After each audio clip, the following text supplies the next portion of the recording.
listening to The Phillip Jordan Show.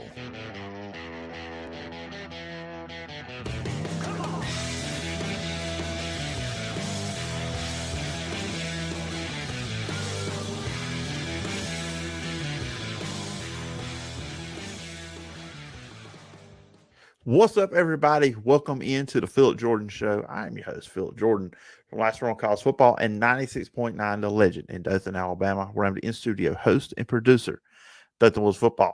Got a fun show planned for you guys. We're kind of airing right now here on YouTube, Facebook, and Twitter. We're going to talk all things Auburn football with Taylor Jones, the managing editor of the Auburn Wire. We will look back at the exhilarating 14-10 win for Auburn Tigers against Cal. Look ahead to what we expect and need to see against Samford this weekend, and also get Taylor's thoughts on the rest of the SEC West. But before we do all that, let you guys know you can find me in the podcast. Find me on social media at PJordanSEC. You see it right there on the screen. Remember, you can find the podcast, Apple Podcast, Spotify, wherever you get your podcast. If you're on Apple Podcasts, please follow, rate, and review. If you leave 4 stars, you are just a straight-up hater. And leave a review. I will read it on a future edition of the show. You can check it out over on YouTube at the Phillip Jordan Media YouTube channel. Hit the subscribe button, hit the bell, all notifications, and please leave a comment on the video, and I'll read it on a future edition as well. You can check out the show over at the 4-Star Sports Media Network, podcast, Facebook, Twitter. Just give them a follow, the website, all the works. Go check them out, and you can always email me at sportstalkphilipjordan@gmail.com. Now let's chat with Taylor Jones about the Auburn Tigers. All right, everybody, joining me on today's show, I'm joined by Taylor Jones, the managing editor of the Auburn Wire. We're going to break down the exciting 14-10 Auburn victory on Saturday night / Sunday morning, depending on what time zone you're in. But Taylor, I always appreciate you coming on the show, talk Auburn. Hey, looking forward to talking with you again, Phillip. Hope you're doing well. Yeah, doing great. We're in football season. It's the best time of the year, despite the bags under my eyes from just everything going on. It is my favorite time of the year. We had some late night football Saturday night. As someone we both, write, cover, talk about Auburn. I don't ever want to do that again, Taylor. Yeah, I don't want to either. And listening to Hugh Freeze's press conference this week, he doesn't want to do that either. He was very skeptical going in, and he's for sure skeptical about it now. Depending on what conference realignment does, I think the next time that Auburn has to do that will be, I think, 2026. The UCLA series will start. So at least, 3 years, maybe 4. Can't remember the exact year, but just altogether a hard time. We thought about, okay, well, we have to wait all day. We get to watch all college football before Auburn gets on, and then we had to watch that. So it was pretty challenging, but hopefully the SEC doesn't plan on adding a California team or anything like that with this conference realignment stuff going on. But that was tough, and I honestly feel bad for the Eastern time zone Big Ten teams that have to do that 2-3 times a year. Yeah, absolutely. And I told you this last week in our direct messages that so next year Cal should have to play Auburn at 11 a.m. They should. It's only fair. Yes. It's only fair. Which Auburn hasn't always fared well with those 11 o'clock games, but just think for Cal, they're used to playing, that's 9 a.m. their time. So that would be but next year that will be an SEC ACC matchup. Which is so wild to think about. It's no longer the Atlantic Coast Conference; it's all Coast Conference, and kind of an odd thing to think about there. And some of the other games going on this week, you had Alabama and Texas. That's going to be a conference game next year. Mm-hmm. Strange. Yeah, and like I said, at least with the SEC with their expansion, Oklahoma and Texas makes sense. Really, the only team in this conference does not make sense is Missouri. Sorry, Missouri fans, but it's just they always kind of fell out of place. But the conference is pretty much still in the southeast footprint when you look at the map. And every state is connected in some way. There's not a 3 or 4 state gap and a time zone, 2-3 time zone gap or anything like that. I mean, it doesn't make sense for the most part, but it's more uniform than what we're about to see in college football. Yeah, Big Ten's and went national and did the Big 12 and the Pac-2 is, I mean, that's pretty much a done deal. And who knows what they, and like I said, the ACC, they've got Cal, Stanford, and SMU, so they're all over the place. But Auburn, they're 2-0. Started off Hugh Freeze thing. There was a lot more positivity coming out of the first game versus the second game. And a lot of ways, and you see, I'm on so many different Auburn Facebook groups, and you would have thought Auburn lost the way some of the comments were going with that. But what is your feeling right now after two games, the first two games under Hugh Freeze?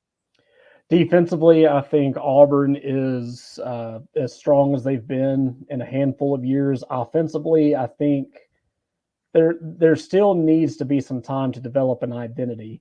We think of Hugh Freeze as being this, quarterback guru who likes to air the ball out, but we haven't really seen that out of Peyton Thorne so far. Really haven't seen that out of Robbie Ashford either.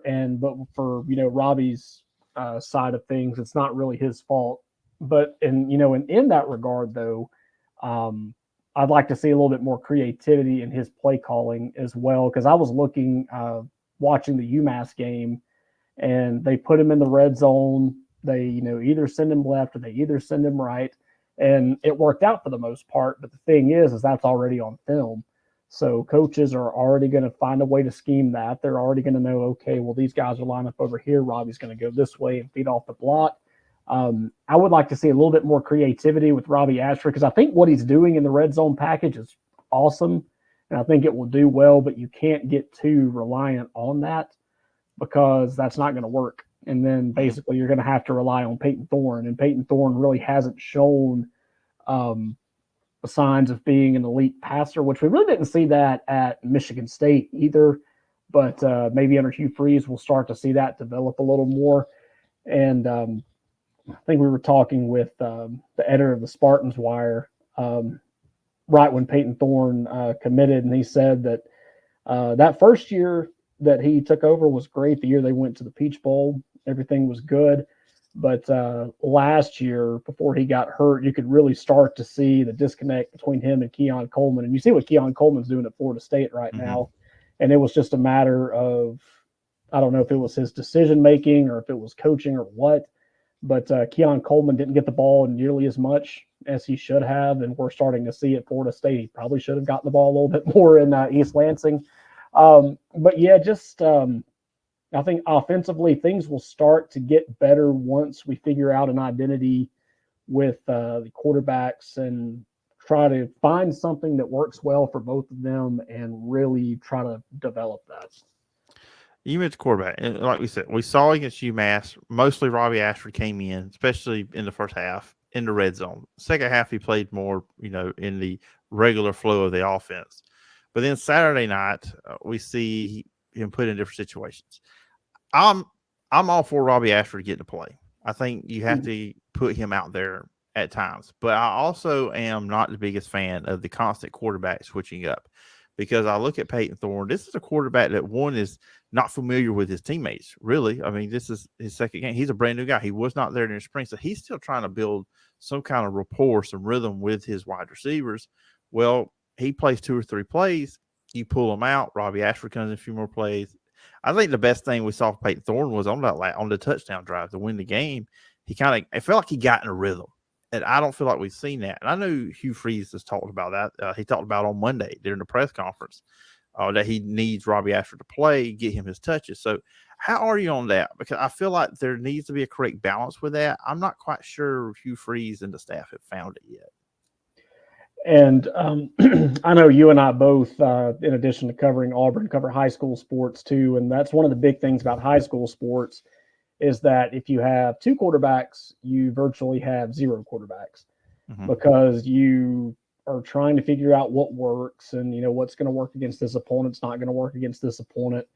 And I feel like that's Auburn's struggle right now, is just trying to find the right balance. But I agree with Hugh Freeze by saying that, Robbie does need to get his touches. I agree. I felt like you definitely have a chance when he's on the field, but at the same time, you're taking away snaps from Peyton Thorne in order to get on the same level with his receivers. Because not only is he new, but you look at Shane Hooks, you look at Jair Shorter, you look at Nick Mardner, you look at Caleb Burton, all those guys are new too. Mm-hmm. For the most part, the offensive line is brand new. I think there's maybe one or two.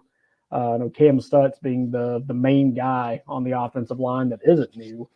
You just got to give that offense time to gel, and I'm not sure what the best way to do that is, which I guess is why they're not paying me to lead an SEC program. But that's part of the thing too is just finding what works, and very thankful that Auburn has an opportunity to get Samford to maybe not necessarily get it exactly figured out this week, but at least kind of get an idea of what you need to do going forward, because the gauntlet gets heavy following that Samford game. You have Texas A&M, 11 a.m. kickoff like we were talking about earlier.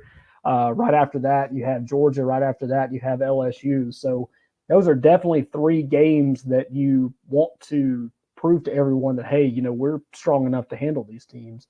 And I think you can't do that if the quarterbacks are being used the way that they are.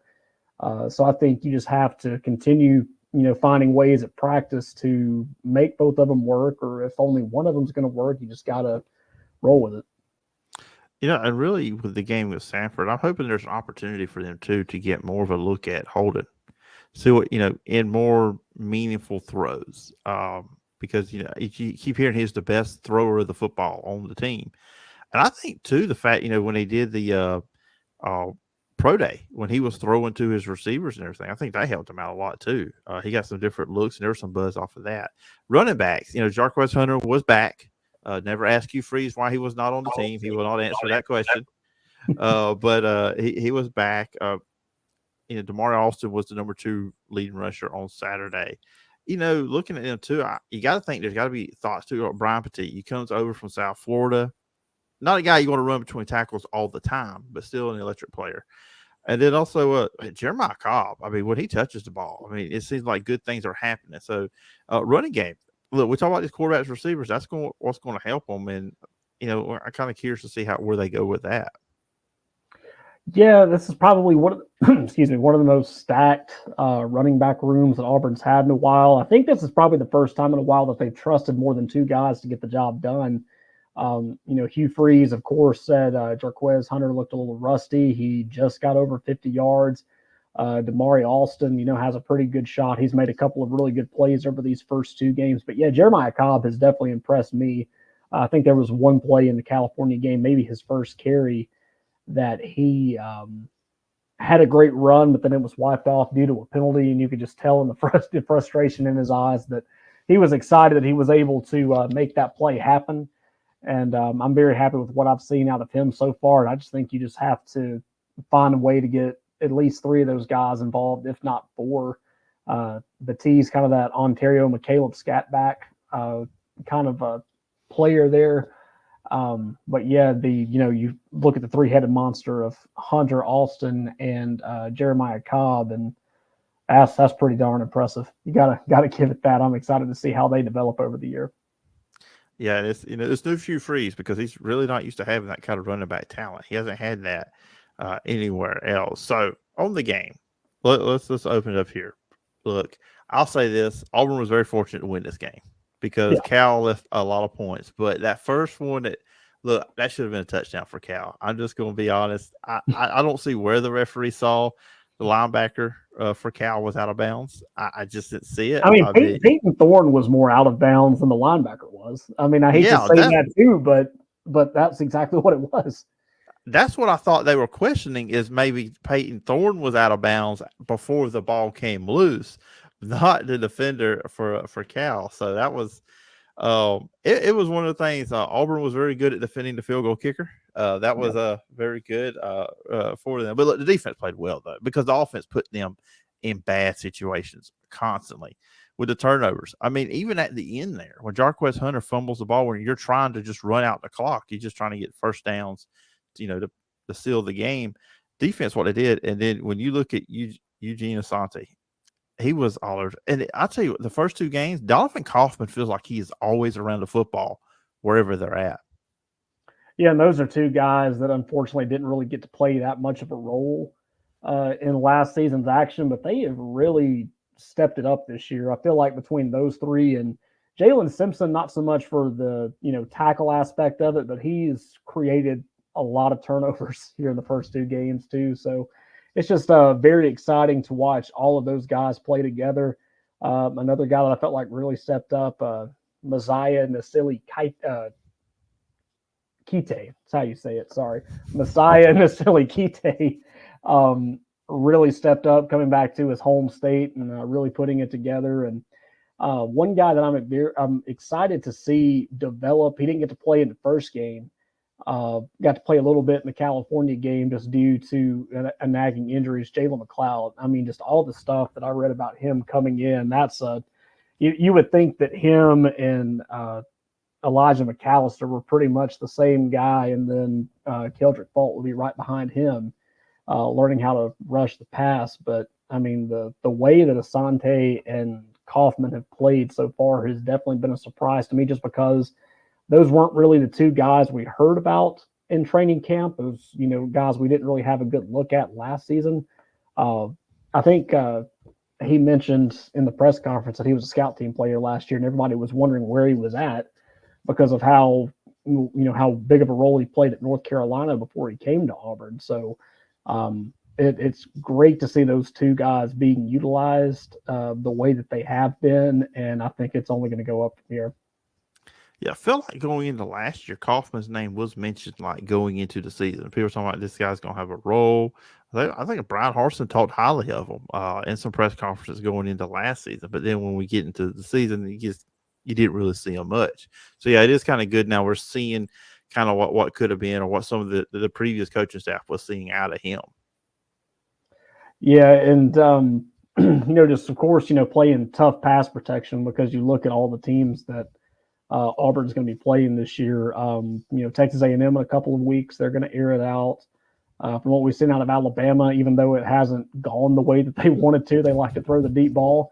So you got to have Donovan Kaufman ready, and you got to have those pass rushers ready to go too. Yeah, so we'll see. So with Samford this weekend, what are you looking for out of this game? Obviously, we know Auburn's going to win, but it's a good opportunity because you come off what happened against Cal. You won the game, which is the most important part. You're 2-0, but you can address some things. You can kind of work some things out, because then, like you said, the following week you go to Texas A&M, 11 a.m. kickoff. Samford's a pretty good team. I'll go ahead and throw that out there now for Auburn fans. That I do think Auburn is going to win, but Samford is a pretty tough team. So if it looks like Samford's hanging around with Auburn for a little bit, it's worth it, because I think they are a really good team. Their quarterback passed for over 3,000 yards last year. So of course, Donovan Kaufman, Jalen Simpson, it's your time. You got to definitely make the most of it on the defensive side of the ball. I still just want to see the offense's identity, and I also want to see the passing game kind of open up a little bit. Whether it be Peyton Thorne getting more comfortable, or whether it be the receivers finding more creative ways to get open and try to have an impact in the game. But yeah, I'd like to see Kaufman step back up, and also the passing game sort of develop a little bit. Hopefully that they can find a way to do that against the Bulldogs.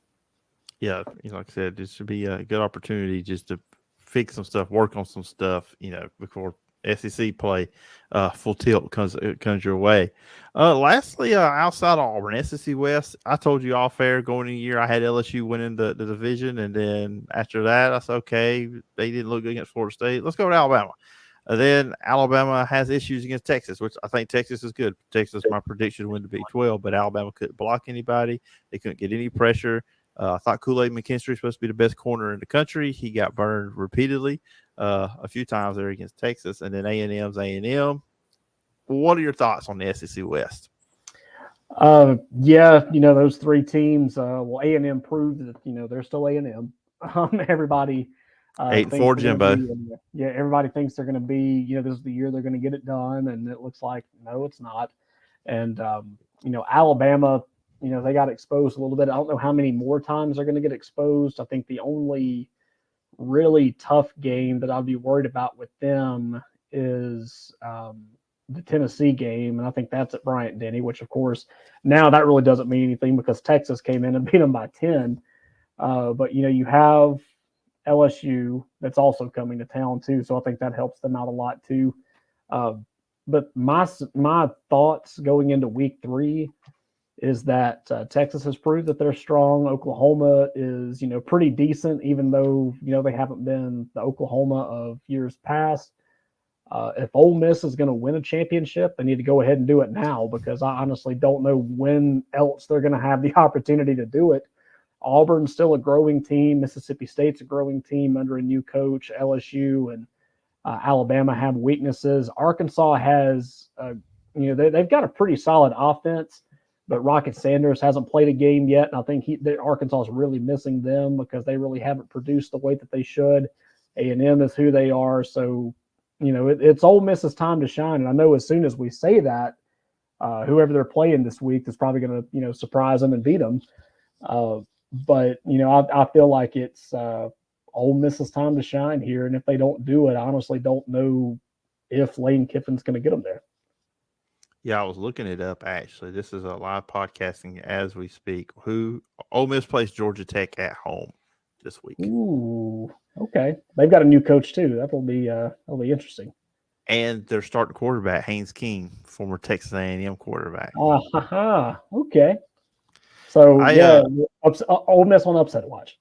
So I did a preview with a Georgia Tech writer a few weeks ago before the season started, and I was looking when I prepped. Georgia Tech's got a lot of A&M players, former A&M players on their roster. There's like a handful of them. So, and I'm kind of wondering like where the connection is because the head coach they hired was on the previous staff. So it wasn't like they, took him away from Jimbo or anything. So I kind of wonder what the deal is with that. I've kind of now when I see teams with the portal, I like to say, okay, which teams grabbed a lot of players from another school? And it, like you said, there's no connection here. But there's other teams you can see a former coordinator, they knew them. But yeah, I that was very noticeable to me that Georgia Tech's got a lot of A&M players. So let's see. I'll say this though, as we close this up. Ole Miss struggled with Tulane for a half, and I think if Pratt played for Tulane, I think that could be a different game. I agree. There was probably some opportunities in the first half Tulane could took advantage of if he had been there instead of the backup, who played well at times. So I think that's a different game. So I still look at Ole Miss as a team that can't stop anybody. That's my biggest concern with them. And I've said this before. I'm not a big Jackson Dart guy. I think when the game does get put on his shoulders, last year he showed he can't handle it. And I'm waiting for this year when he has to be the guy in the fourth quarter to win the game, see if he can do it. That's my biggest question with Ole Miss. Yeah, I felt like they got exposed at Arkansas last year too, which I felt like was a team they should have beat. But yeah, watch out when they play LSU. Watch out when they play Texas A&M, and they can somehow manage to win those games, give Alabama a run for their money. Then they might be able to do it. But yeah, I agree. It's kind of like Texas A&M under Jimbo Fisher. They need to prove it, and they haven't done it yet. So. Like I said, this is the time to do it if they are going to do it, but they have to prove that they can. Yeah, so we'll see. We'll see what Auburn does. We'll see how everything goes in college football and SEC this weekend. And Taylor, appreciate you coming on the show. Always good to talk all things Auburn football with you. If the listeners and viewers want to check out, where can they find you? You can definitely check us out on Twitter at the Auburn Wire. You'll never miss anything. And if you follow us on Twitter or X, whatever it's called now, personally, you can follow me at Taylor Jones __, and you can check us out online at auburnwire.usatoday.com. All right. Sounds good, Taylor. Appreciate the time, and I look forward to chatting with you again sometime down the road. Hey, it was fun as it always has been, Phillip. Thank you.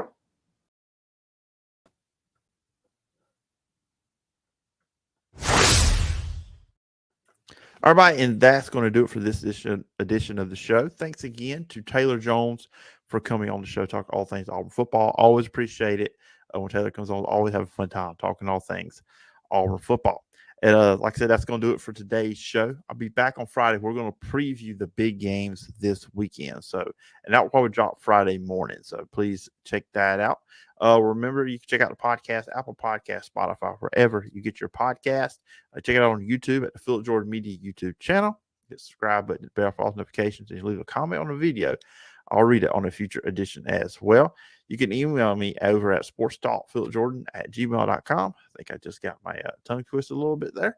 And also, you talk so much, it just kind of happens here and there.